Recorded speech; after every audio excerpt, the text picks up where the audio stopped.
menyediakan ruang bagi Tuhan dalam hidup.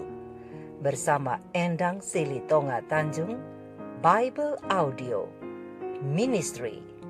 Waktunya bersaat teduh dengan Tuhan melalui bacaan Alkitab 1 pasal sehari dalam kitab Injil bahagian pertama, kitab Injil Matius pasal 23 dengan perikop Yesus mengecam ahli-ahli Taurat dan orang-orang Farisi dan keluhan terhadap Yerusalem. Mari baca Alkitab, mari dengar Alkitab, dan mari lakukan apa yang Allah firmankan di dalam Alkitab. Maka iman dan pengharapanmu tidaklah sia-sia. Tuhan Yesus Allah Putra, Alfa dan Omega memberkati, dan Allah Roh Kudus akan menuntun untuk memahami. Mari memulainya dengan doa dalam hati.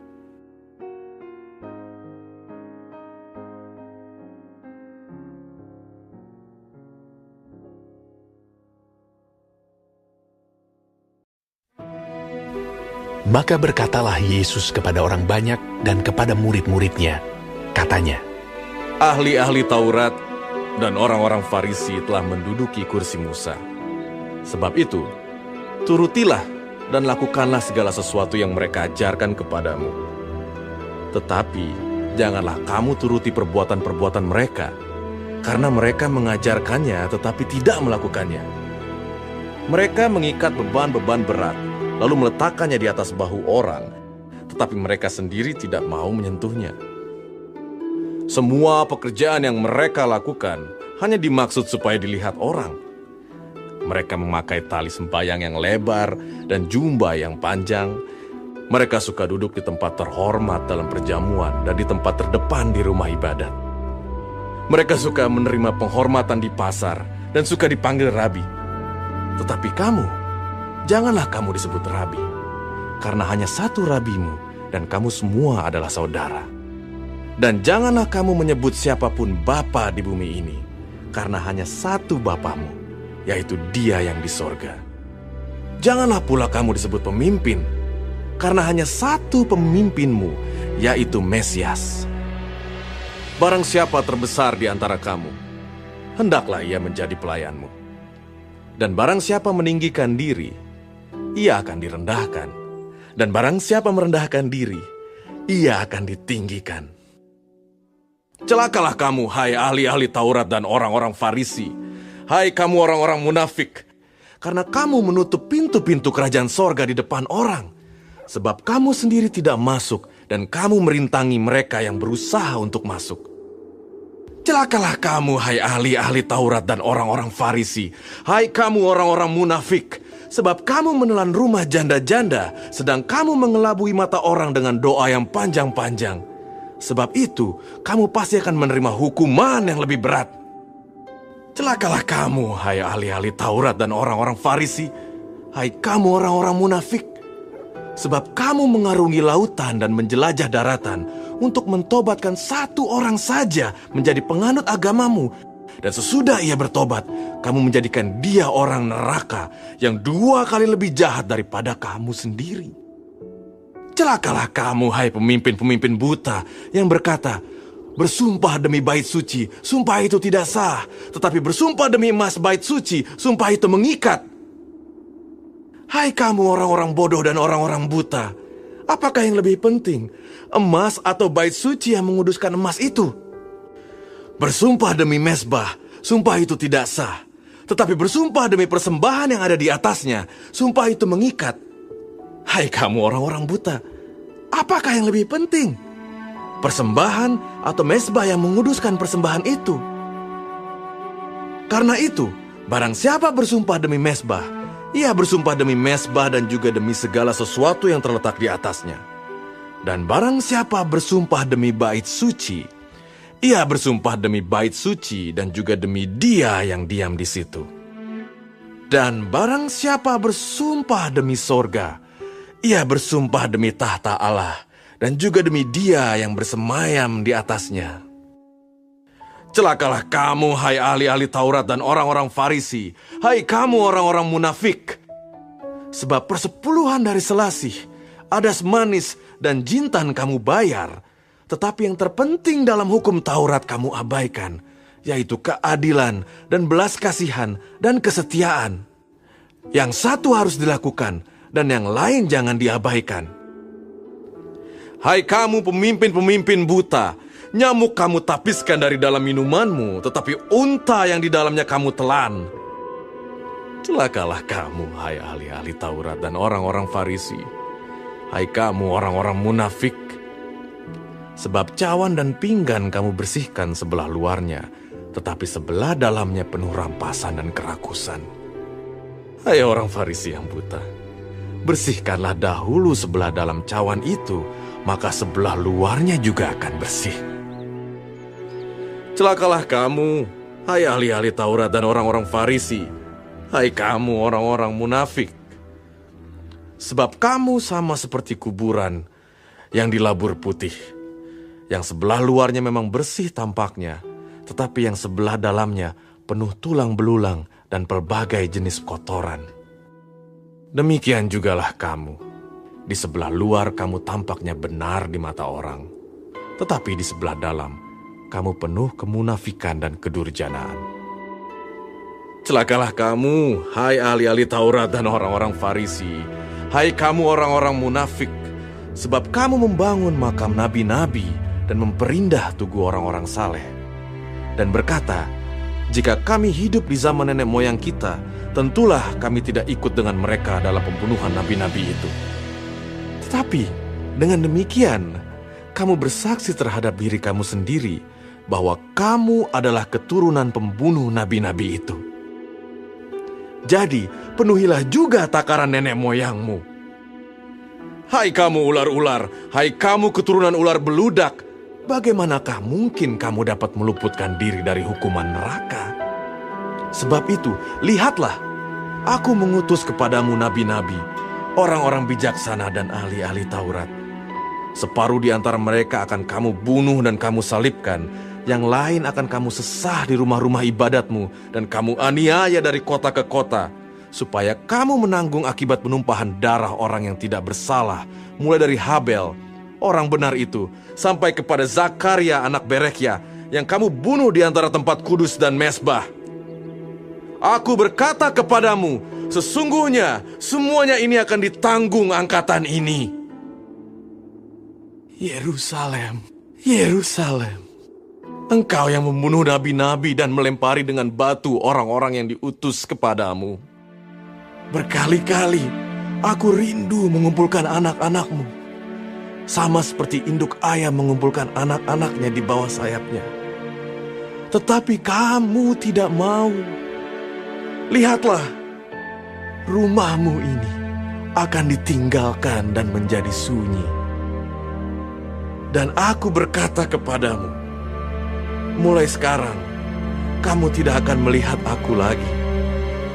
Hingga kamu berkata, diberkatilah dia yang datang dalam nama Tuhan.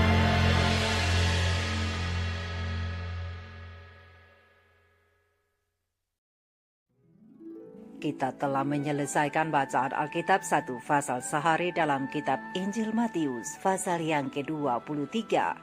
Sedikit perenungan melalui pasal ini tentang topeng dengan ayat panduan perenungan terang besar Alkitab Injil Matius 23 ayat 23 dengan bunyi nas.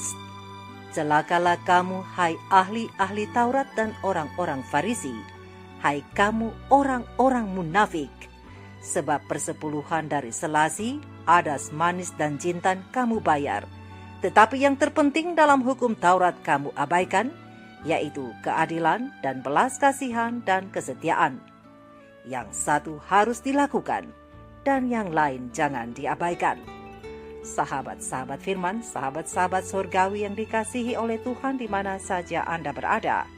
Dalam kitab Injil Matius pasal 23 ayat 1-36, kita akan mendapati lagi konflik antara para pemimpin agama Yahudi dengan Yesus yang kali ini berfokus pada topeng, gengsi, dan kekuasaan. Berbicara tentang topeng, mudah bagi kita untuk mendapatkan sebuah topeng karena topeng banyak dijual di mana-mana. dan saat memakai topeng, wajah tidak lagi mudah dikenali karena yang nampak hanyalah wajah dari topeng yang dipakai. Topeng itu bersifat sementara, tidak dapat dikenakan terus-menerus. Suatu waktu harus dilepas. Jadi walaupun seseorang sudah memakai topeng, tapi dirinya bukanlah pribadi dari topeng itu, namun pribadi di balik topeng. Untuk itulah dalam pasal ini Yesus menegur ahli-ahli Taurat dan orang-orang Farisi yang terus-menerus memakai topeng kerohanian. Mereka hidup seolah di dalam kesempurnaan rohani, tetapi sebenarnya mereka jauh dari standar Allah. Mereka rapi dalam jubah kebesaran hanya untuk menutupi kebobrokan hidup dengan kesalehan yang palsu.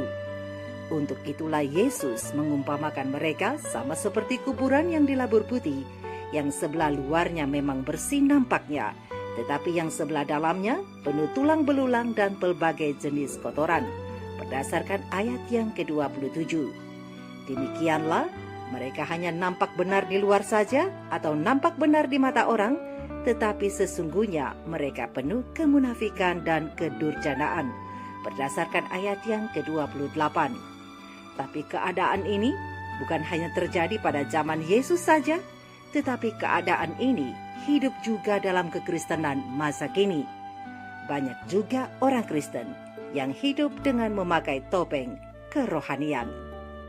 Padahal Kristus tidak pernah menginginkan agar agama menjadi alat kepentingan atau kekuasaan pribadi. Namun seringkali, seperti orang Farisi dan ahli Taurat pada masa itu, banyak orang Kristen saat ini masih berusaha memanfaatkan otoritas ilahi untuk mendukung kekuatan dan tujuan pribadi mereka. Beberapa pemimpin rohani menekan anggotanya dengan berbagai peraturan gereja.